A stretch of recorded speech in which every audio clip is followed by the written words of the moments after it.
This channel is for educational purposes only. Please do your own due diligence before making any investment decisions. Hi, this is Joe. Now, I know a lot of traders out there struggle to identify and improve their timing. What ends up happening is they get in a trade and it starts to work against them immediately. It can be a very uncomfortable place to be. I'm going to show you a specific strategy that if it works in your favor, is going to get you in a winning category very, very quickly and put you at ease. All right. It's a very explosive play using ADX. It uses two separate time frames, but it's not that difficult to understand. I'm going to go through the details of it today. All right. Now, if you want to learn more about some of these techniques, I would suggest starting with my book. You can you can click the link in the description to find out more. Also, if you do enjoy this type of content, please hit that like button and also subscribe. Okay, so I do have 4 time frames up because I'm going to use 2 different examples. The first one is going to be using the monthly and the weekly, and then the second one is going to be using the weekly and the daily. All right, so I wanted to just make sure I cover this in 2 different time frames. I want you to understand that this can take place in any 2 time frames you want side by side. Okay, so we can literally look at this like if we wanted to just have the 2 time frames up like this, I could do that. Because I'm going to switch to the weekly and the daily, I'm just going to leave all 4 time frames up here. Now, what we're looking for is the first core thing that we want to identify is a sideways line in price on the higher time frame. So in this case, the higher time frame is the monthly chart. All right, you can see that we've gone sideways for an extended period of time. Now I've talked about this stock in a few examples. All right, but I want to go into slightly more detail into one of the things that I identify, and I haven't really named this per se. I haven't called it something specific. Some people might call it like an ADX squeeze. But I would consider it an ADX compression play. All right. And I'm going to show you why those characteristics come into play here. So the first thing is, though, we want to have this longer term time frame showing us that we've got this, again, this sideways line taking place where we've created this area where a stock keeps bumping its head on the upside and it can't seem to get through. Now, while that's taking place, the ADX drops down under the 25 level. This horizontal line, this kind of black line going across, is the 25 line. All right. The blue line is the ADX. All right. Once that drops down under 25 and stays down for an extended period. Now, on a monthly chart, we almost want to see that happen for a few years. In this case, it was from middle of 2022 until the middle of 2025. So we've got about 3 years of sideways action where the ADX is dropping down underneath the 25 level. Okay. Now, while that's happening, and at some point in the last period here, during this last phase, we want to look for the lower time frame weekly to go through a very extreme low volatility condition. All right. Now, what that essentially means is, I'm going to zero in on this chart for a second here so we can really see. What we're looking for is serious overlap in the price action, but we also want to have a low, like we don't want to have big bars. We want to have small bars taking place. So it's a combination of 2 things. See, the price bar overlap, that means that there's a lot of overlap in each bar. It's not like we're making big moves like this, right? We're getting a lot of overlap in each bar going sideways. This bar is overlapping a lot on this bar. Same with this. They're all doing that one after the other. All right. So we've got a lot of that taking place. But at the same time, if we compare this series of bars right here and look at the size of them from high to low and compare them to everything after that took place and everything before that took place, you can see that these are the tiniest little bars on the whole chart, and they happen consecutively for what was that, about 3 or 4 months straight. All right.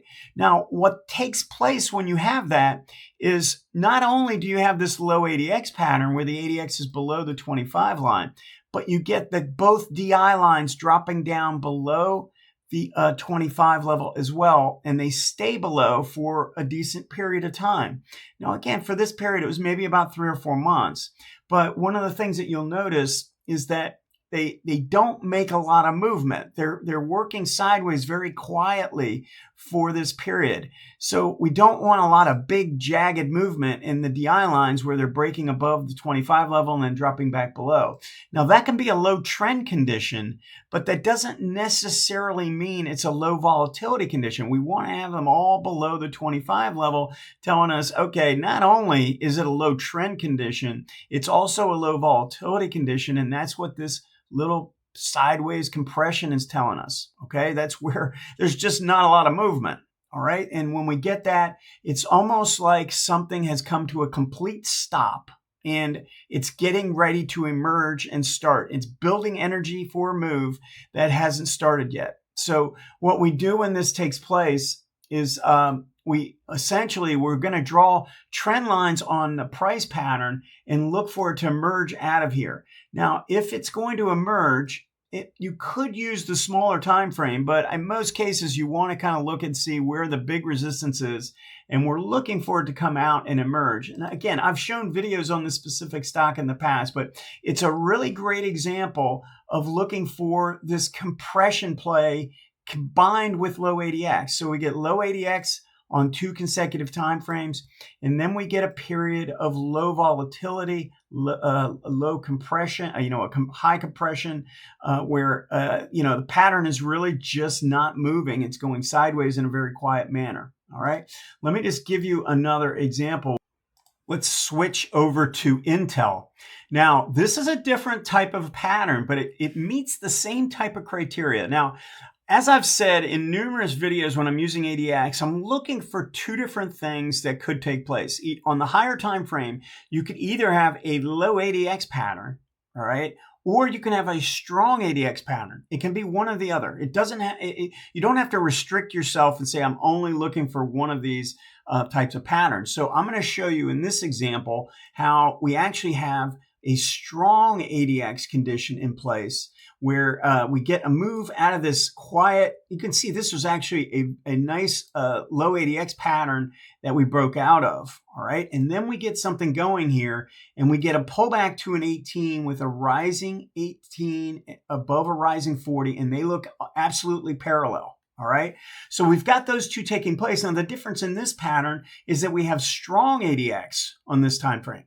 Okay, so we're showing a powerful ADX condition in place on the higher time frame. Now, we still want to go down and look at what's taking place on the lower time frame, and you can see what's taking place here. We get this sideways condition, a lot of price bar overlap, okay, and we get a very quiet bars, tiny little sideways bars going working, and you can notice that once we start to work sideways, it gets this ADX to drop down below 25, but not long after that, we actually see both DI lines dropping down below the 25 line and staying below it for an extended period of time. All right, so on a daily chart, when you go down like this on early February, which is what took place here, and then it doesn't emerge until almost the beginning of April here, then that is an extended period of time on a daily. I'm telling you, you will not find a whole lot of stocks that are this quiet going sideways on a daily chart. If you find something like this, you really want to watch it closely, because when it happens, it tends to have a pretty explosive move when it emerges from it. All right, so just keep in mind what we're talking about here. Now, the first example, the keys example, had low ADX on the higher time frame and then low ADX on the lower time frame. In this example, we have powerful ADX on the higher time frame, and on the lower time frame, we have the exact same pattern, very quiet, extended period working sideways. Okay, and then we get this really strong move coming out of there. In both cases, you get a powerful move to the upside because of the compression that is taking place combined with the low ADX. So we're getting 2 different things taking place. It's almost like when the Bollinger Bands squeeze tightly together, we're probably getting ready for some form of expansion. This is the same kind of thing, but we're using the ADX indicator. And when all 3 of these lines drop down below 25 and they're not moving, they're just kind of going sideways and there's not a lot of jagged movement in them, you should be ready. They're forming energy. They're creating energy for a big move. All right. Use this in conjunction with the analysis that you're already doing. When you come across a stock like this, earmark it in your watch list. Watch it closely. Look for a breakout move that looks significant. In this case, this is a pullback trade on the higher time frame, and we're looking for a breakout on the lower time frame. When you get a low ADX for an extended period of time, you can use the breakout trade on the lower time frame as a trigger for a pullback. All right. So use these examples. Make sure you keep a close eye on stocks that are doing these types of things. And I think it'll really help you out. All right. See you next time.